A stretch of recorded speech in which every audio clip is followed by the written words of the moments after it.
Come sit with me while I do my nails. First, I'm just measuring out my tips. I did trim these myself so they look a little wonky, but just sidewall to sidewall and glue it on. I then went in and erased the smile line, and then I'm going in with bond and primer. These are by Zulay's Nail Shops. I like to do 1 layer bond and 2 layers of primer, and I like to let that set in between each application. Now that we have our primer all set and our nails ready to go, we go in with the acrylic. I hated this acrylic. It was very hard to work with.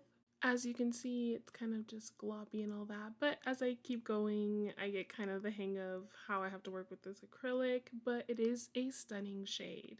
I am building the apex and then slowly building out the rest of the nail, and I'm just making sure to wipe off any excess product. And I'm also just trying to be careful with the cuticle area, making sure that I keep wiping off any excess product. At this point you can see I'm getting a little better with working with this acrylic. It probably was the temperature as well, it was pretty hot. Yes, temperature affects the acrylic. And once I repeat that on all nails, this is what application only looks like. And then I go into filing and shaping. I do the side walls first, and then I go in and start shaping the overall nail. I like to go in with the hand file first. Once I have it mostly shaped, I like to go in with my e-file, and that's mostly for the cuticle area to get it nice and thin and as close to the nail as possible, and then I go over the full nail. I then go in and buff. I did mess this up. I buffed way too much. If you didn't know, you do need a little bit of a scratch on the nail for gel to adhere. So at this point, I've filed and shaped my nails, and now we're going to go in with a cat eye gel.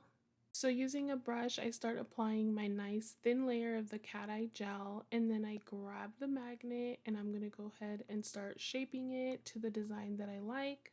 And I repeat the same process with all nails. I do my 4 fingers first and then I do my thumb last. So I do 1 layer on each nail, and then this is the second layer of the cat eye gel polish.